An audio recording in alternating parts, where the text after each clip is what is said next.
다음에 오늘 재웅이가 제 선수를 쳐가지고 인사를 뺏겼는데요. 그래도 다시 한번 인사하는 건 좋은 거니까요. 같이 인사하겠습니다. 메리 크리스마스 이렇게 그 옆사람 같이 인사하겠습니다. 네, 메리 크리스마스. 네, 메리 크리스마스. 재웅이가 제 자리를 자꾸 노리는 것 같습니다. 네, 잘 지켜야 될 것 같은데요. 오늘은 크리스마스의 영광과 평화라고 하는 제목으로 말씀을 나누려고 합니다. 그 성탄절에 하나님의 그 사랑과 평화가 우리 캠퍼스의 모든 성도들에게 가득하길 소망합니다. 우리 크리스마스 때면 우리가 항상 이야기하듯이 자주 듣는 얘기도 있죠. 하늘엔 영광, 땅에는 평화. 이 문구를 많이 접하게 됩니다. 오늘 자주 접하는 문장은 그냥 나와 있는 것이 아니라 지난주에 말씀드린 것처럼 누가복음 2장에 나와 있는 얘기입니다. 천사가 목동들에게 예수님의 탄생을 알리면서 하는 얘기가 바로 이 얘기입니다. 한번 말씀 같이 다시 한번 보도록 하겠습니다. 누가복음 2장 13절과 14절 말씀입니다. 보련히 수많은 천군이 그 천사와 함께 하나님을 찬송하여 이르되 지극히 높은 곳에서는 하나님께 영광이요 땅에서는 하나님이 기뻐하신 사람들 중에 평화로다 하니라. 여기 보면 수많은 천군이 그 천사와 함께 하나님을 찬송하면서 이 목동들에게 얘기하는 겁니다.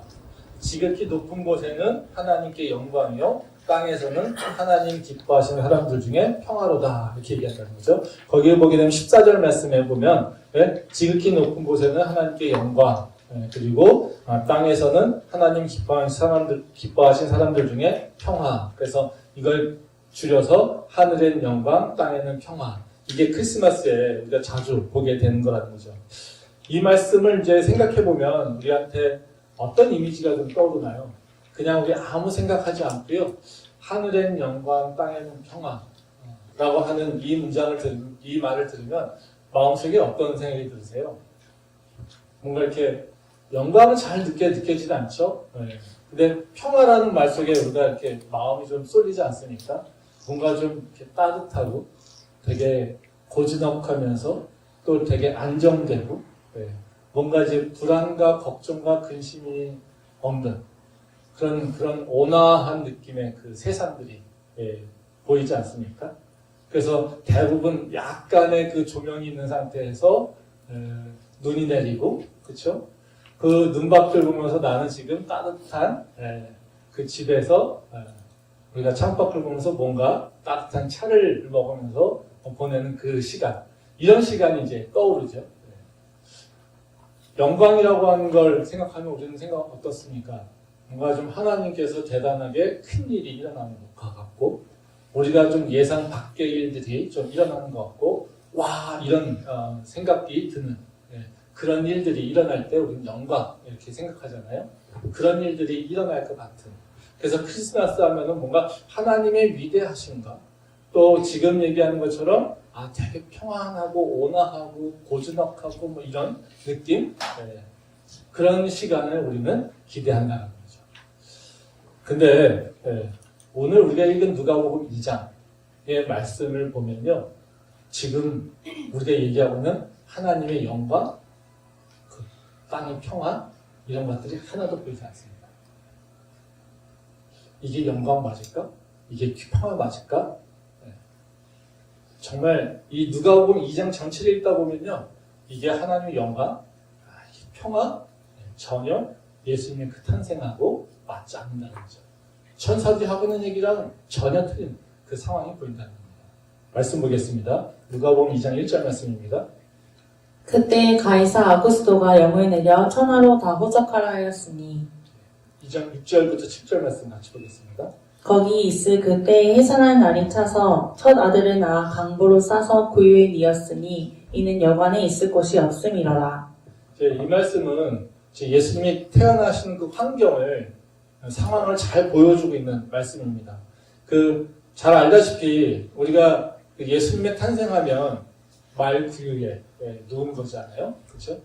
말 구유에 눕게 된 이유는 방이 없어서죠. 그렇죠? 의도적으로 뭐 그런 것이 아니라 방이 없었기 때문에 그렇다는 겁니다. 그 방이 없게 된 이유는 다른 것이 아니라 바로 그 아구스도가 모든 사람들에게 호적하라고 고향으로 가라고 했습니다. 그러니까 모든 사람들이 다 호적하러 자기 살던 고향으로 자기 본적지로 이제 가게 되니까 그러니까 사람들이 몰리니까 여관이 없는 거죠.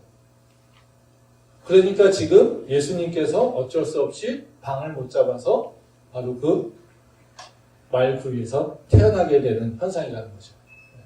이걸 보게 되면 보통의 환경보다 되게 더 혼란스럽고 그리고 하나님의 통치하심 이런 것들이 보이지 않는다는 거죠.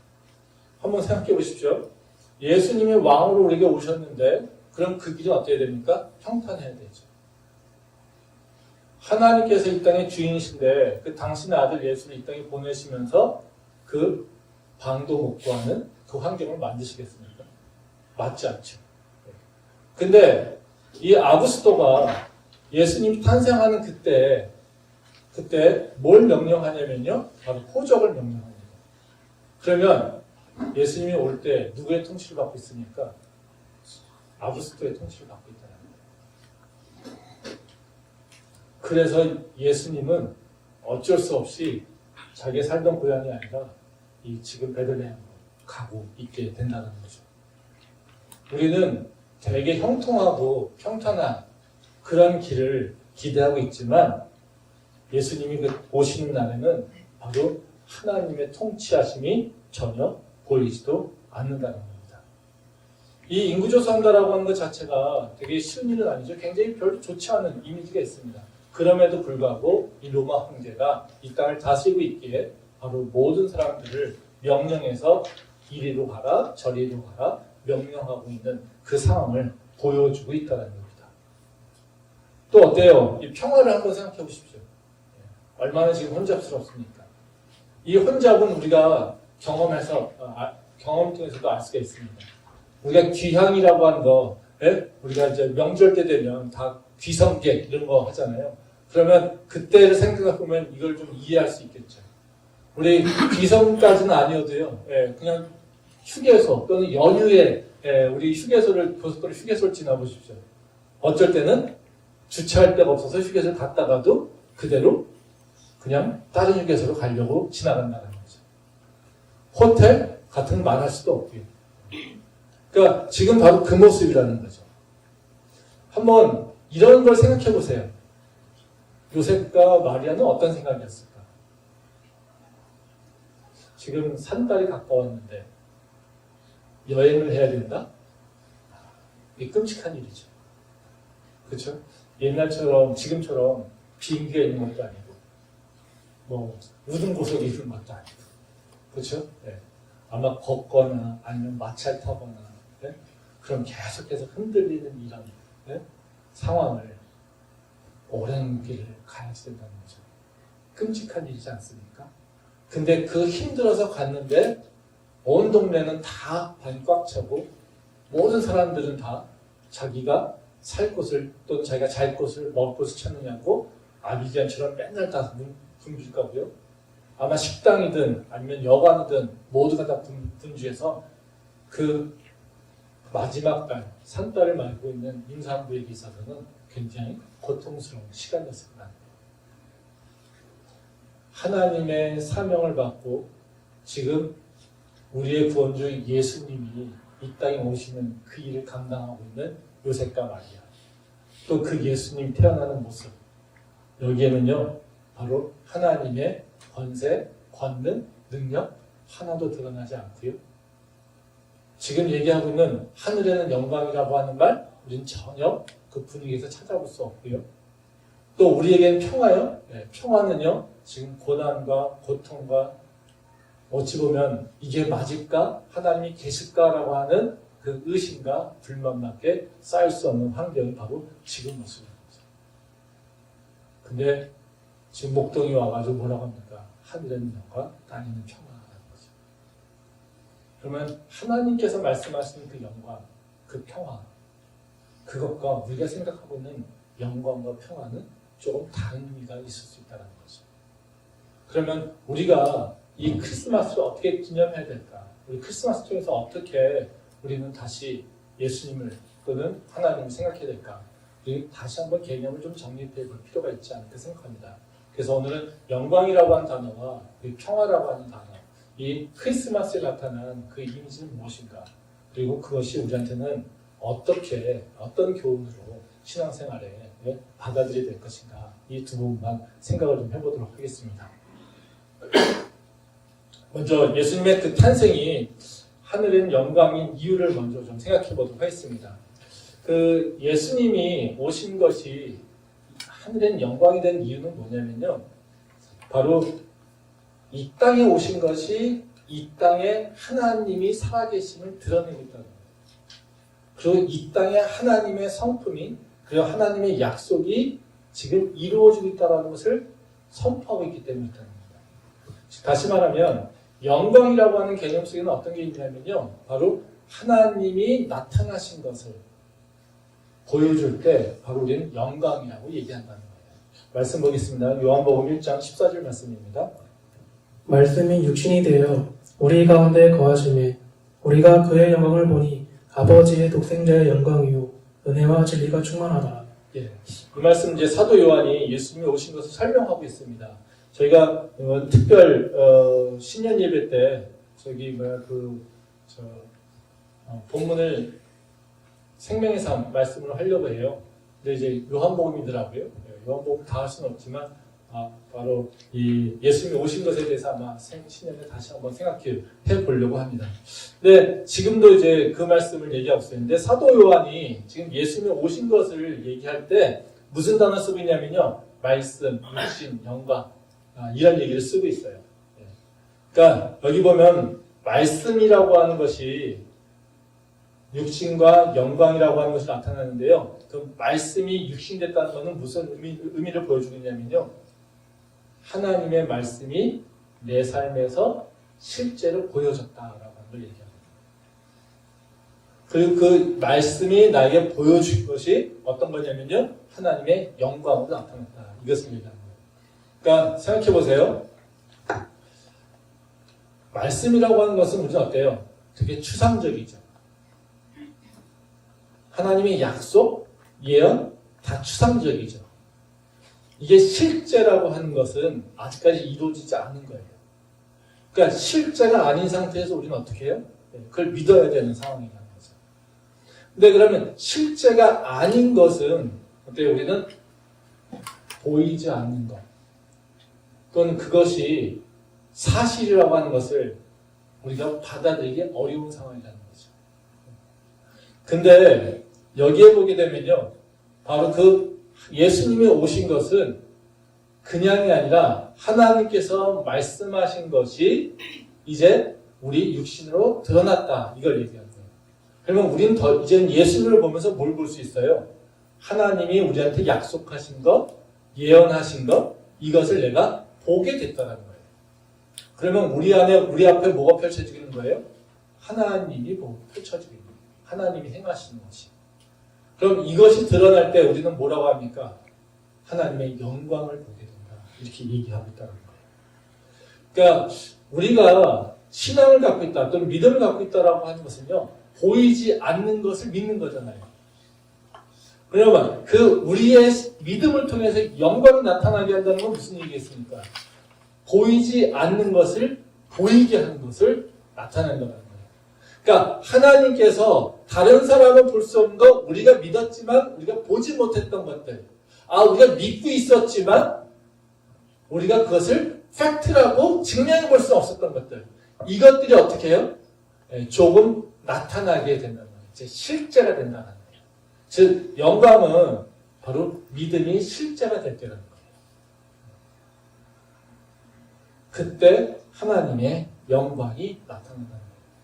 저 영광이라고 하는 건요, 대단히 엄청난 일을 일어날 때, 이때 영광이라고 얘기하지 않습니다. 성경에서는요, 바로 영광은 하나님의 드러날 때, 어떤 일 때문에 우리가 하나님을 보게 될 때, 어떤 일로 우리가 하나님이 살아계심을 깨닫게 될 때, 우리는 그때 하나님의 영광으로 나타나는 거예요. 그래서 지금 예수님이 이 땅에서 내려오신 것은 뭐냐면요, 하나님이 지금 이 땅에서 내가 살아있어, 내가 존재해, 이것을 우리가 우리에게 보여주겠다는 것을 얘기하는 겁니다. 말씀 한번 더 보겠습니다. 요한복음 17장 21절부터 22절 말씀입니다. 아버지여 아버지께서 내 안에 내가 아버지 안에 있는 것 같이 그들도 다 하나가 되어 우리 안에 있게 하사 세상으로 아버지께서 나를 보내신 것을 믿게 하옵소서. 내게 주신 영광을 내가 그들에게 주었사오니 이는 우리가 하나 된 것 같이 그들도 하나가 되게 하려 함이니이다. 예. 이 말씀은 예수님이 이제 그 제자들을 위해서, 우리를 위해서 이제 기도하신 내용입니다. 그러니까 어찌 보면 우리한테 마지막 제자들한테 예언의 가르침을 하고 있는 말씀이 바로 이 말씀인데요. 그 기도는 되게 간단해요. 그 핵심은 뭡니까? 22절 말씀에 나와 있어요. 그러니까 하나님께서 예수님에게 영광을 주신 것 같이 뭐요? 우리에게도 달라고 얘기합니다. 그래서 예수님이 당신이 나에게 영광을 드러내게, 나를 통해서 영광을 드러낸 것처럼 이제 내가 하나님께 다시 올라가니까 내 제자들에게 통해서 하나님이 영광이 나타나게 해주시옵소서 이렇게 얘기한다는 거예요.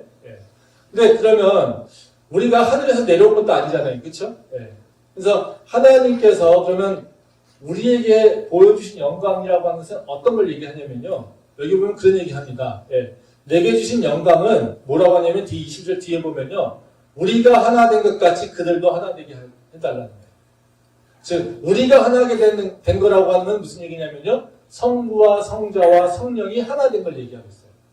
그래서 성자 예수님께서 하나님 당신과 함께 하나됨으로 그리고 내가 하늘에서 하나님과 동등됨을 취하지 않고 하나님 당신의 뜻을 알았기에 내가 이 미천한 이 땅에 인간의 모습으로 내려왔습니다. 그걸 통해서 나를 통해서 하나님의 뜻이 온전히 이루어져서 이 땅에 구원이 선포되게 됐습니다. 이걸 얘기하는 거예요. 그래서 지금 하나님과 예수님이 하나 된 걸 얘기하는 거예요. 그걸 통해서 뭐예요? 하나님의 영광이 드러났다고 얘기하시는 거예요. 그러니까 우리한테도 뭐라고 얘기하십니까? 이들도 하나 될 수 있게 해주세요. 우리가 하나 된다는 것은 우리가 하나님과 하나 되는 것을 얘기하는 거고요. 우리 안에 하나됨을 얘기하는 거예요. 그렇게 되면 어떻게 해요? 하나님의 성품이 우리를 통해서 드러나게 된다는 거예요. 다시 말하면 무슨 얘기냐면요. 영광이라고 하는 것은 대단한 것이 아니라 하나님의 성품이 나를 통해서 드러나면 돼요. 하나님의 능력이 나를 통해서 드러나면 돼요. 하나님의 권세가 존귀함이 나를 통해서 드러나면 돼요. 그러면 우리는 하나님의 영광을 나타내는 거예요. 우리는 대단히 뭔가 이렇게 복음을 전하고 뭔가 이렇게 말씀을 막 나타내면서 외치고 이래야만 우리는 하나님의 영광된 일을 한다고 생각하는데요. 전혀 그것이 아니라는 거예요. 나를 통해서 예수님의 어떤 성품이 드러나면 될까? 지금 상황 가운데 내가 예수님의 성품을 닮아가기 위해서 무엇을 가져야 될까? 이걸 생각해 보면 되는 거예요. 그리고 그것을 그냥 도전해 보면 돼요. 때로는요, 그것이 오래 참음이 될 수 있고요. 때로는 그것이요, 권능과 권세가 될 수도 있고요. 때로는요, 굴욕을 참아내거나 고통을 참아내는 게 될 수도 있고요. 때로는요, 사랑으로 품어대는 것도 있을 수 있고요. 때로는요, 되게 분노하며 그리고 혼내고 꾸짖는 것이 될 수도 있어요. 그거는 상황마다 달라요. 그러면 하나님 말씀에 그 상황이 어떤 것이 합당할까를 내가 나타내려고 할 때 우리는 하나님의 영광의 도구가 된다는 거예요. 그래서 우리가 그럼 크리스마스 때 뭘 해야 되겠습니까? 하나님을, 예수님이 탄생한 걸 기념한다는 건 뭐냐면요. 내 삶에서 어떻게 하면 하나님의 성품이 나타낼 수 있을까? 내가 어떻게 하면 하나님이 살아계심을 나를 통해서 드러나게 할 수 있을까? 그걸 향해서 좀 도전해 보는 거예요. 이게 우리가 크리스마스를 기념하는 방법이에요. 오늘 청년부가 보여준 모습도 하나님의 영광이 됩니다. 왜 그러겠어요? 청년들이 한 마음이 되어서 함께 하나님께 영광을 돌리며 찬양을 드렸다는 것. 또 그들이 하나됨으로 모든 성도들에게 기쁨을 나눴다는 것. 이것이 다 뭐겠습니까? 하나님에게는 큰 영광이 된다는 거예요. 우리 청년들이 왜 여기서 모였습니까? 자기를 위해서요? 아니죠. 예수님이 오신 것을 기념하기 위해서. 아, 우리는 믿음이 있어요. 하나님 살아계심을. 그러게 우리는 내 뜻대로 내 마음대로 하지 않아요. 우리가 하나됨으로 우리가 찬양합니다. 이것을 모든 성도들이 보게끔 했다는 겁니다. 그것이 하나님께 영광을 드린 거예요. 그래서 우리 청년들은 되게 자신감 가져도 돼요. 감사해야 됩니다. 나 오늘 하나님께 영광 올려드렸어. 그거 정말로 자신감 있게 하나님께 감사할 수 있는 일이라는 거죠. 그래서 우리가 작은 일이든지 어떤 일이든지 간에 내 삶 가운데 하나님을 나타내려고 하는 그 모습, 그걸 위해서 고민해서 내 행동을 결정한다. 이것이 진정으로 바로 예수님이 오신 것을 기념하는 그런 일이라는 거죠. 그래서 우리가 그런 일들을 계속해서 다시 한번 새롭게 도전할 수 있기를 소망합니다. 두 번째로 이제 예수님이 오신 것이 우리한테 왜 평화가 될까라는 겁니다. 예수님께서 오신 것이 평화가 되는 이유는 뭐냐면요. 예수님을 통해서 우리가 하나님께 연합하는 일이 생겼기 때문이에요. 그래서 하나님과 연합함으로 진정한 평안으로 들어갈 수 있기 때문에 그렇습니다. 말씀 보겠습니다. 누가복음 1장 76절부터 79절 말씀입니다. 이하여 내가 지극히 높으신 이의 선지자라 일컬음을 받고 주 앞에 앞서가서 그 길을 준비하여 주의 백성에게 그 죄 사함으로 말미암는 구원을 알게 하리니 이는 우리 하나님의 긍휼로 인함이라. 이로써 돕는 해가 위로부터 우리에게 임하여 어둠과 죽음의 그늘에 앉은 자에게 비치고 우리 발을 평강의 길로 인도하시리로다 하니라. 이제 이 말씀 이제 세례 요한의 아버지 사가랴 이 예언을 얘기하는 겁니다. 그러니까 이 누가복음에는 되게 그 크리스마스에 대해서 자세하게 기록을 하고 있어요. 그래서 이 누가복음에는 단순하게 예수님 탄생뿐만 아니라 예수님의 탄생에 대한 예언에 대한 얘기, 그리고 그 예언을 하는 자를 세례 요한, 그리고 세례 요한의 아버지의 일, 이거를 엮어서 설명을 하고 있어요. 그래서 대부분 우리 크리스마스 때 보내는 성극, 이건 다 누가복음을 배경으로 하고 있습니다. 그러니까 이 사가랴는 누구냐면요, 바로 세례 요한의 아버지예요. 그래서 하나님께서 그 사가랴에게 나타나셔서요, 제사장이죠, 제사장의 역할을 했던 자에게 바로 그 세례 요한이 태어날 것을 예언합니다. 근데 그 세례 요한이 태어날 것을 예언하면서 그 하나님께서 일일이 무슨 일이 일어날지 설명하고 계세요. 그래가지고 샤가라가 벙어리가 되기도 하고요. 그렇습니다. 그래서 근데 이때도 지금 저희가 읽은 말씀도 사가라를 통해서 예수님, 그러니까 그 세례 요한에 대해서 예언하고 있는 거예요. 너의 아들이 무슨 일을 할 거야? 라고 하는 것을 얘기하고 있어요. 여기 보면 그런 얘기 하죠. 선지자, 그 76절에 보면 선지자의 일컬음을 받고 이런 얘기 합니다. 그리고 뒤에 보면 79절에 보면 무슨 얘기 하냐면요. 어둠과 죽음의 그늘에 앉은 자에게 비치고 우리 발을 평화의 길로 인도하시리로다. 이렇게 얘기해요. 그래서 세례 요한이 무슨 일을 하냐면요. 뒤에 우리의 평강을 인도하실 그분에 대해서 예언하게 될 거예요. 그 얘기를 사가랴를 통해서 얘기하고 있어요. 즉 너희 아들은 되게 중요한 일을 할 건데 그 일은 뭐냐면 너희 아들 뒤에 바로 우리에게 평강을 주실 분에 대해서 예언하게 될 거예요. 그래서 그는 어떤 일을 할 거냐면 바로 그 죄가 무엇인지를 깨닫게 할 것이고 그는 어둠 속에 있는 것들을 바로 어둠이 그 모든 걸 해치고 빛을 냈다는 것을 예언하게 될 거예요. 그런 존재가 너희 아들이야. 이렇게 얘기한다는 거죠. 근데 여기에 보면요. 바로 이 세례 요한이 하고 있는 일 가운데 예수님이 무슨 일을 할 것인지 설명하는 게 바로 아까 얘기했던 79절 말씀이에요. 그래서 78절과 79절 말씀은요. 그냥 조금 우리가 쉬운 말로 얘기한다면 구원의 개념을 설명하고 있는 얘기입니다. 구원이 무엇인지를 설명하고 있어요. 그래서 구원이라고 하는 것은 뭐냐라고 하냐면요.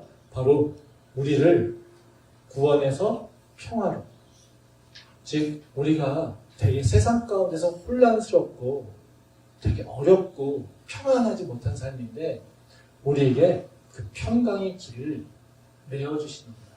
얘기하는 거죠.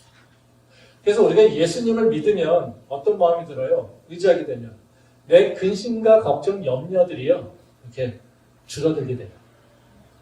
우리가 믿음이 온전치 않으니까요. 그걸 완전히 떨어내지 못하죠. 근데 어찌 보면 우리가 믿음이 있다고 하면요. 이 근심과 염려의 그 계지가 백이었다가 예수님을 믿게 되고 예수님을 의지하게 되면 어떻습니까? 이 계지가 내려오죠. 이건 믿는 사람들은 다 경험하게 될 거예요. 네? 아, 소망이 없다가 막, 예. 그 소망이 없어서 희망도 없는 그 상태. 이 계지가 예수님을 생각하게 되면 이 계지가 쭉 내려오게 된다. 그래서 우리는 어때요? 세상은 막 혼란스럽고 내 삶의 환경은 되게 복잡한데, 근데 어때요? 그럼에도 불구하고 우리는 평안이 있고, 소망을 품을 수 있고, 내가 주저앉아 있지 않고, 그냥 다시 일어날 수 있는 일이 생긴다는 거죠. 그래서 예수님이 우리한테 말씀하신 건 뭐냐면요. 구원하고 평안은 같이 연결되어 있다 이렇게 얘기하고 있어요. 그러면 구원이 왜 우리 평안하고 연결되겠습니까? 바로 그 얘기예요. 79절 말씀에 보면 그런 얘기 하잖아요. 어둠의 자리, 죽음의 자리. 그렇죠? 어둠과 죽음의 그늘에서 앉은 자들. 그 자들이 어떻게 해요? 우리의 말을 평강의 길로 인도하게 된다. 예수님이 오셔서 우리한테 뭘 얘기하고 계세요? 어둠 속에 있는 자들에게 길이 없다고 하는 자에게 빛이 있고 길이 있다고. 그래서 예수님을 오신 것을 표현할 때 항상 뭘 합니까? 별을 얘기하죠. 우리 크리스마스 트리에도 저 끝에 보게 되면 뭐가 있습니까? 맨 꼭대기 별이 있죠. 그러니까 우리가 성탄절에 크리스마스 트리에 항상 저 별을 넣는 이유는 뭐냐면요. 바로 별로 우리를 인도하신다는 거예요. 즉 뭐예요? 어둠 속에서 뭘 냅니까? 별은 길을 보여주지요. 그래서 목동들이 어떻게 오니까 저 별을 따라서 오게 되는 거죠. 그 어둠 가운데 희망이 없었는데 그 별을 봤어요. 그 별을 따라서 조금씩 한 걸음 가요. 그럼 어때요? 예수님을 만나게 되는 거예요. 구원을 이루게 되는 거예요. 그럼 예수님을 만나게 되면 뭐가 됩니까? 우리가 이제는 새로운 길 평강의 길로 나가게 된다는 것을 얘기하고 있어요. 그래서 크리스마스에는 우리한테 뭐를 얘기하시냐면요. 그래, 네 삶 힘들어. 알아. 아, 너 아무런 희망 없는 거 알아. 그 너 삶 진짜 칠흑같이 어둡지? 그래, 내가 그거 알고 있어. 그러니까 내가 너에게 왔어. 이거예요. 그러니까 너는 딴 거 보지 마. 나를 보면 돼. 이거예요. 그럼 우리가 크리스마스를 기념하는 게 뭐겠습니까? 예수님, 내 인생이요. 정말로 깜깜해요. 어디 갈지 모르겠어요. 근데요, 예수님 내게 오셨잖아요. 내게 그 어둠에서 나를 인도하시는 그 별빛을 보여주세요. 내가 그 따라갈게요. 이 기도를 하는 게 우리가 예수님을 기념하는 거예요. 기뻐서 뭘 난리치고 이런 것이 아니라요. 내게 그 하나의 빛이 있습니다. 내게 그 생명의 빛이 왔습니다. 그러니까 나는 그 생명의 빛을 따라갈게요. 이걸 다시 고백하고 결단하는 게 바로 우리가 크리스마스를 제대로 기념하고 있다는 거죠. 바로 우리가 예수님을 온전히 알면요. 우리는 나도 모르게 하나님의 영광을 나타내는 삶이 될 수 있고요. 그리고 예수님과 같이 연합되면 우리는 세상에 혼란스럽고 번잡해도 우리는 예수님이 주시는 그 평안을 누릴 수 있게 된다는 거죠. 2024년도 이 크리스마스에 다른 것이 아니라 우리 삶, 우리 캠퍼스에 있는 모든 성도님들의 그 삶에 하나님의 영광이 드러나길 바라고요. 예수님의 그 평안이 우리 가운데 가득하기를 소망합니다. 기도하겠습니다.